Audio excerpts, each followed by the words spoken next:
जब से योगी जी की सरकार उत्तर प्रदेश में आई है, यहाँ के माफिया डॉन की शामत आ गई है और अब वो अपने लिए छुपने के ठिकाने तलाश कर रहे हैं। लेकिन उनके लिए जेल से बढ़िया कोई ठिकाना नहीं। ऐसा ही एक डॉन है मुख्तार अंसारी। उत्तर प्रदेश के पूर्वांचल में दो लोगों के बीच हमेशा से वर्चस्व की लड़ाई जारी है। बीते कई दशकों से मुख्तार अंसारी और ब्रिजेश सिंह के बीच एक दूसरे को नीचा दिखाने और अपने आप को दूसरे से बेहतर साबित करने की होड़ जारी है। बीते समय में ब्रिजेश सिंह के मौत की खबर आई, लेकिन वो सामने आ गए। इन दिनों यूपी पुलिस मुख्तार अंसारी और इसके जैसे डॉन के पीछे पड़ी हुई है। तो आखिर कौन है मुख्तार अंसारी? अगर आप इसकी पारिवारिक पृष्ठभूमि के बारे में जानेंगे तो सबसे पहले आपके दिमाग में यही सवाल आएगा कि आखिर मुख्तार अंसारी जुर्म के रास्ते पर कैसे चला गया, क्योंकि इसका परिवार केवल रसूखदार ही नहीं बल्कि लोग दिल से इस परिवार का सम्मान करते हैं। इसके पीछे भी क्या कारण है, ये तमाम बातें आप जान पाएंगे हमारे आज के इस वीडियो में, इसीलिए हमारे साथ आप बने रहिए अंत तक। मुख्तार अंसारी भले ही आज एक डॉन के तौर पर जाना जाता है, पर इसके पिता, दादा, नाना, बेटा, भतीजा सभी समाज में एक ऊंचे ओहदे पर इज्जतदार पेशी को अपनाए हुए हैं। देश में आजादी की लड़ाई के बाद नौशेरा की लड़ाई भी हुई और नौशेरा की लड़ाई में ब्रिगेडियर उस्मान के कारनामे को सभी जानते हैं। नौशेरा की लड़ाई के लिए ब्रिगेडियर उस्मान को महावीर चक्र से सम्मानित किया गया था। आज पूरा देश ही नहीं, दुनिया उनका सम्मान करती है। ब्रिगेडियर उस्मान की बेटी का बेटा मुख्तार अंसारी है। ब्रिगेडियर उस्मान इसके नाना है, जबकि इसके दादा अहमद अंसारी साल 1926 से 1927 के बीच एक साल के लिए इंडियन नेशनल कांग्रेस के प्रेसिडेंट भी रहे। मुख्तार अंसारी का बेटा अब्बास अंसारी नेशनल लेवल का शूटर है, जिसने शॉटगन इवेंट में नेशनल चैंपियन रहने के साथ साथ इंटरनेशनल लेवल पर भी नाम कमाया है। इंटरनेशनल लेवल पर भी इसने कई चैंपियनशिप अपने नाम की।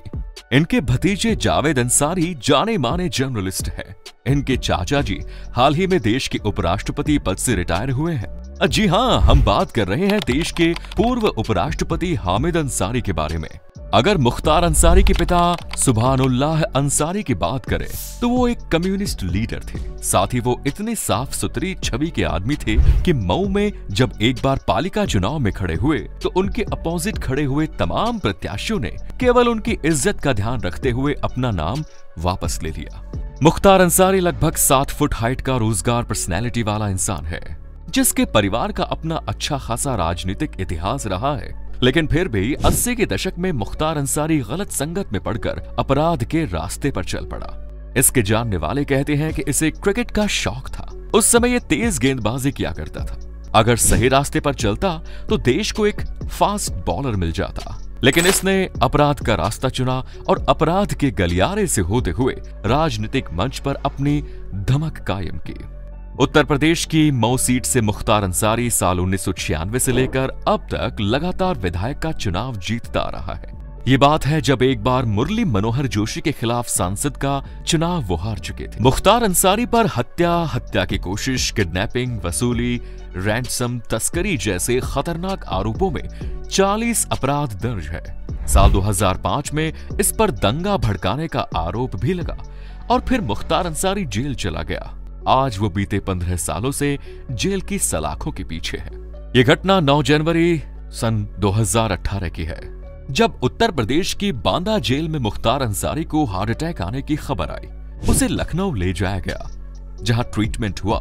बाद में मुख्तार अंसारी के भाई और परिवार वालों ने ये आरोप लगाया कि उसे बांदा जेल में ही लंबू नाम के क्रिमिनल ने जान से मारने की कोशिश की है। लंबू को ब्रिजेश सिंह ने 6 करोड़ रुपयों की सुपारी दी। वीडियो में आगे बढ़ने से पहले चैनल पर आए नए साथियों से हम कहना चाहते हैं कि वो चैनल को सब्सक्राइब करके बेल नोटिफिकेशन को जरूर ऑन कर दें, ताकि हमारे आने वाले वीडियोस लगातार आप देखते रहें। आपको बता दें कि साल 1980 तक पूर्वांचल बहुत ही पिछड़ा हुआ इलाका था, जिसके डेवलपमेंट के लिए सरकार ने बसारी डेवलपमेंट प्लानिंग को अनाउंस किया। इन घोषणाओं के इम्प्लीमेंट के साथ ही सरकार ने माइनिंग, स्क्रैप, रेलवे और दूसरे मामलों में टेंडर जारी किए। इन्हीं टेंडर को हासिल करने के लिए झगड़े शुरू हुए, गैंगवार शुरू हुई और एक पूरा का पूरा क्रिमिनल एरा बन गया। मुख्तार अंसारी ने छोटे मोटे काम से शुरुआत की, मगर अपराध के इस दुनिया में भूचाल तब आया जब इसमें ब्रिजेश सिंह की एंट्री हुई। ब्रिजेश सिंह ने अपराध की दुनिया में मजबूरी में कदम रखा। ये पढ़ने लिखने में काफी अच्छा था। बनारस के यूपी कॉलेज से साइंस में फर्स्ट क्लास ग्रेजुएट था। इसके father Ravindra Singh UP irrigation department में काम करते थे। 80 के दशक में ब्रिजेश सिंह के पिता की चाकू मारकर हत्या कर दी गई, जिसमें तत्कालीन ग्राम प्रधान रघुनाथ सिंह और पांचों गैंग का नाम सामने आया। ब्रिजेश सिंह ने पिता की चिता पर ही बदला लेने की कसम खा ली। आगे चलकर ब्रिजेश ने पांचों गैंग के लीडर के पिता को बड़े ही सम्मानजनक तरीके से मौत के घाट उतार दिया। वो एक दिन उनके घर पहुंचा, बाकायदा पैर छुए और फिर गोली मार दी।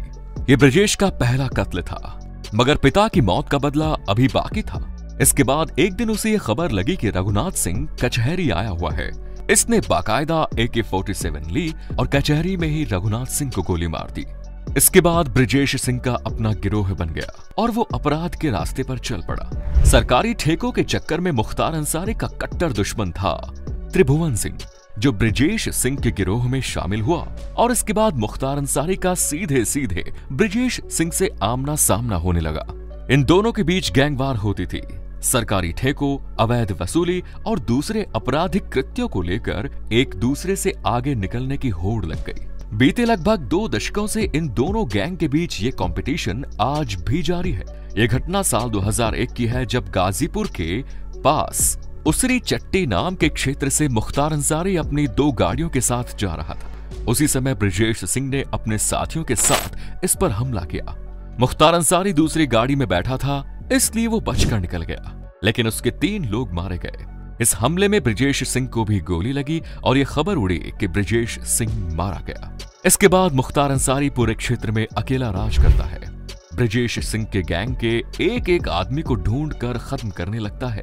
लेकिन साल 2008 में ब्रिजेश सिंह उड़ीसा से पकड़ा जाता है। तब ये बात सामने आती है कि वो मरा नहीं था, बल्कि छुप गया था। जिन दिनों ब्रिजेश और मुख्तार के बीच गैंगवार चलती थी, उसी समय मुख्तार का दबदबा और कद राजनीतिक क्षेत्र में भी बहने लगा। मुख्तार के कद को कम करने के लिए ब्रिजेश ने बीजेपी के नेता कृष्णानंद राय को सपोर्ट किया और उसे मोहम्मदाबाद से भारतीय जनता पार्टी के टिकट पर चुनाव लड़ा दिया।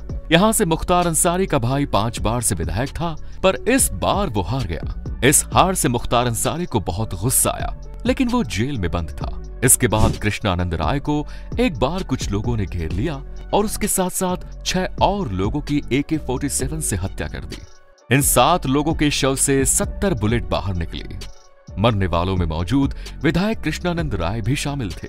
इस हत्या में मुन्ना बजरंगी का नाम भी सामने आया और आरोपों के मुताबिक इस हत्या का मास्टरमाइंड मुख्तार अंसारी को माना जाता है। मुख्तार अंसारी के रसूख के भी कई किस्से हैं। कहते हैं कि जेल में होते हुए भी वो जब उसकी मर्जी होती है अपने मनपसंद के रेस्टोरेंट में खाना खाने चला जाता है। कभी शॉपिंग करने निकल जाता था।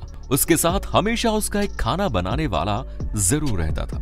वो जब भी जेल में जाता तो उसका कुक भी किसी ना किसी अपराध में जेल पहुंच ही जाता और मुख्तार अंसारी के लिए खाना बनाने का काम किया करता। अगर जेल में सख्ती होती थी और चूल्हा वगैरह जलाने की इजाजत भी नहीं होती थी, तब भी कैंटीन से प्लास्टिक की बाल्टी आंख खरीद कर उन्हें जलाकर काम चलाया करता था। इतना ही नहीं, मुख्तार अंसारी को पुलिस हेडक्वार्टर में मीडिया के चैनल ने भी स्पॉट किया, पर ये तमाम बातें आई गई हो गई। कहते हैं कि मुख्तार अंसारी अपराध से कमाई हुई दौलत को गरीबों पर खर्च किया करता था, इसलिए लोगों के बीच उसकी छवि रॉबिन हुड की तरह थी।